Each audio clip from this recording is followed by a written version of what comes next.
Good morning. It's good to be with you. I'm Jessica Layton in for Joe in Savannah. We begin this hour with a pair of storms that are threatening the U.S. from coast to coast this week. This morning, 3 people are reported dead in California due to the powerful storms that have been battering the state for days. You can see here the torrential rains causing catastrophic flooding and mudslides. Overnight, 32 million people were still under flood alerts across the state. High winds and rain prompted evacuation orders through Christmas, while trapping some people indoors over the holiday. It even led to several water rescues and evacuation orders in some neighborhoods. And now attention turns to the Northeast, where a major post-holiday storm is set to cover the region with heavy snow. With all the latest on this string of winter weather, here's NBC News correspondent Dana Griffin.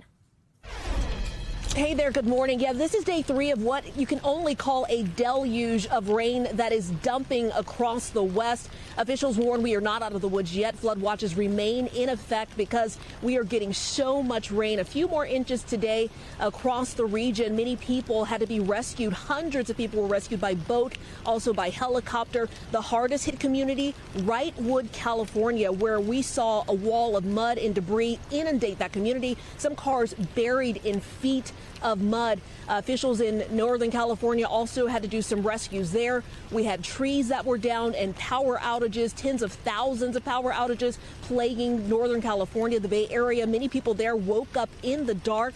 And this is not over. You know, we're experiencing more rain at the moment. This storm blamed now for 3 fatalities. A guy in San Diego killed by a fallen tree. A Sacramento County Sheriff's deputy killed on his way to work.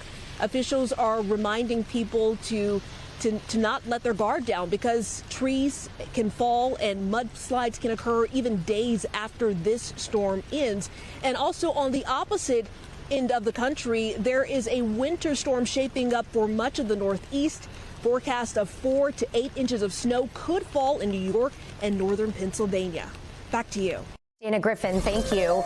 Now let's bring in meteorologist Angie Lastman for even more on what's ahead in your morning News Now forecast. Angie, good morning. Hi there. Good morning. We've got a whole lot of travel trouble up for us here as we gear up for some of the snow to kind of work across the Northeast through the day today. You can see it's expanding from the Great Lakes, works across parts of New York, Pennsylvania. You'll see some of that significant icing anywhere from northern Virginia down through Pennsylvania. But it's the significant snowfall for places like New York City that's really going to get your attention through the day today into tomorrow. The good news is those snow showers will start to taper off by the time we get into the second half of your day tomorrow. But still some slick roads expected for that first half of the day. When it's all said and done, again, some significant snowfall, especially across parts of the Northeast, like New York, which will likely see anywhere from 6 to 8 inches. It's been years since we've seen that in Central Park. We have to look all the way back to 2021 for that. Otherwise, parts of northern New York, upstate, you're going to get anywhere from 3 to 6 inches. Places like Philadelphia, 1 to 2 inches, and Hartford tops out anywhere from 2 to 4 inches. The icing will also be an issue. Notice, especially in northwestern Pennsylvania, likely to see some, again, travel trouble, of course, but the power outages, the tree damage, all on the table with about 1/4 of an inch expected there. Meanwhile, out west, still dealing with the heavy rain, the wind, and the snow. That's continuing for folks across California, so the flood risk remains as well. The good news is we'll start to see some better conditions for tomorrow. The West Coast will finally get a break as this system kind of works out across parts of the Rockies, and we'll see some of that additional snowfall for folks across the ski resort areas for the rest of the weekend. Meanwhile, it's a little bit of rain. We'll pick up maybe 1/4 of an inch or 1/2 of an inch, and then again, there's those snow totals pretty good in some spots, up to 1 foot across parts of the Rockies. Travel-wise, I think as we look to the day today, snow and ice across the Northeast is going to be your biggest issue getting out for as far as the airlines are concerned. New York, Philadelphia are 2 spots that I would watch, but Seattle, Portland, San Francisco, LA, all going to see difficulty as well. In those same regions is where you'll see the road trouble too, especially the slick conditions across the Northeast. Looking ahead to Sunday, the rain will be likely across the Great Lakes, but otherwise a lot of dry conditions, so travel should be a little better. Back to you. All right, Angie, thank you. This morning, the Trump administration is praising surprise strikes on alleged terror targets in Nigeria. On Christmas Day, President Trump said he authorized, quote, numerous perfect strikes on Islamic State militants whom he accused of targeting and killing primarily Christians in the West African country. Nigeria's government has previously called Trump's portrayal of the security situation there as, quote, misleading. But Nigerian officials this time confirmed earlier today that they were involved in these strikes.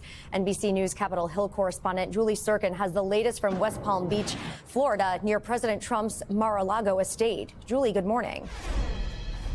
Good morning, Jessica. The president posting late on Christmas Day yesterday announcing that the U.S. military had conducted strikes overnight against ISIS in northwest Nigeria. The president announcing, quote, numerous perfect strikes against ISIS were conducted. He went on to say that multiple ISIS terrorists were killed in this operation, and it was done in coordination with the Nigerian government. That is according to the Department of Defense. This all goes back to what the president has been claiming for months, that Christians are being persecuted, attacked and killed by Islamist militants in Nigeria. The Nigerian government had previously pushed back on those claims, saying that they were misrepresentations of reality. But we have learned, according to the Department of Defense and later the Nigerian government confirming, that that government had helped the United States in executing these strikes. We got a statement later on from the Nigerian government saying that they, quote, remain engaged in structured cooperation with the United States in, quote, addressing the persistent threat of terrorism and violent extremism. This comes, as you know, after the United States conducted strikes against ISIS in Syria last week. The president had announced at that time, certainly escalating their oversight and their attacks and their counterattacks on these militants, which the president says will be, quote, exterminated no matter where they are. So that is how the president rounded out his Christmas Day, a major development and perhaps more to come. Jessica? All right, Julie, thank you. In California, Ashley Buzzard is set to be arraigned in a Santa Maria court later this morning on a first-degree murder charge in the death of her daughter. She was arrested at her Santa Barbara home on Tuesday, accused of killing her 9-year-old daughter, Melody, who had been missing since October. The girl's body was found in a rural area of Utah on December 6th, more than 2 months after her disappearance. The Santa Barbara County Sheriff's Office says Melody died from gunshot wounds to the head. For more on this, let's bring in NBC News correspondent Stephen Romo. Stephen, good morning. Thanks for being here. What other charges is Ashley facing right now in this case? Yeah, Jessica, this is just such a tough one, especially looking at pictures of this 9-year-old girl. We know that Ashley Buzzard, her mother, does have a court appearance scheduled for later today. She is charged with 1 count of first-degree murder so far. That is what she was arrested for. Investigators say they believe she killed 9-year-old Melody during a multi-state trip in early October.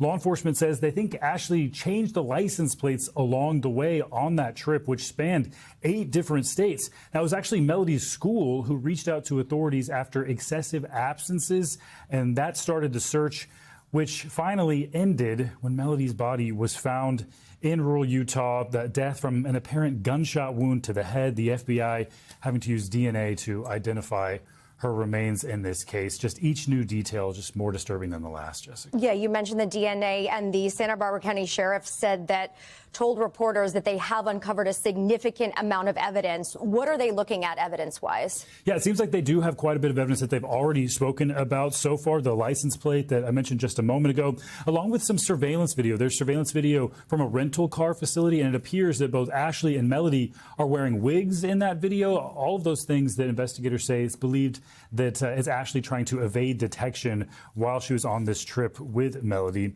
Authorities also say that they have evidence that they've obtained from Ashley's property, which some of that evidence is ammunition that they say matches the ammunition that they believe was used in this murder.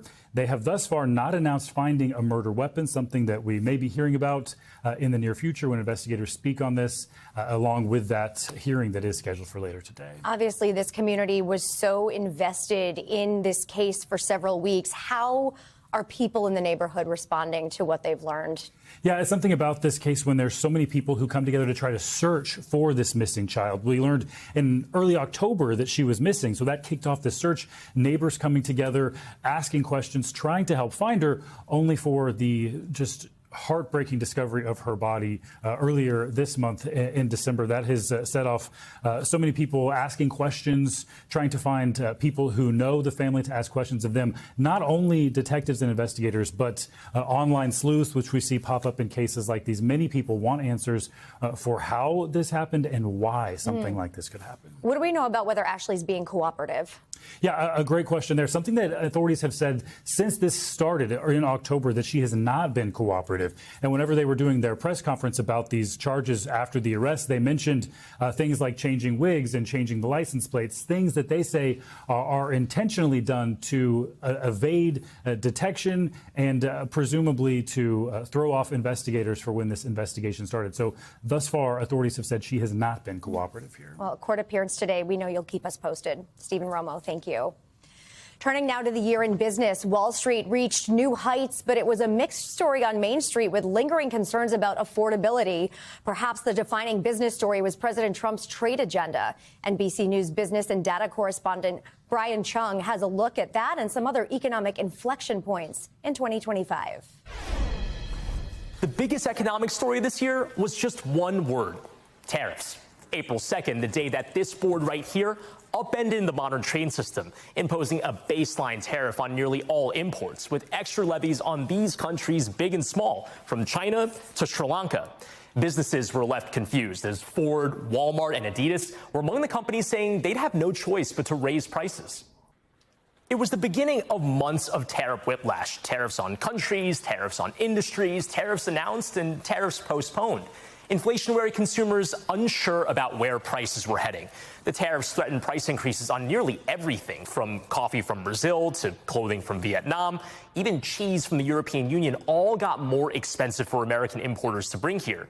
Your Shein and Temu orders from China also tariffed. Now, through the uncertainty, the Federal Reserve cut interest rates 3 times as policymakers fretted over an economic slowdown that could lift unemployment. Wall Street going for a ride through it all, cratering after Liberation Day, but recovering in the months that followed as the administration backed off of some of the tariffs, like in November when over 200 food items got exemptions. Now, the market also getting a boost from artificial intelligence.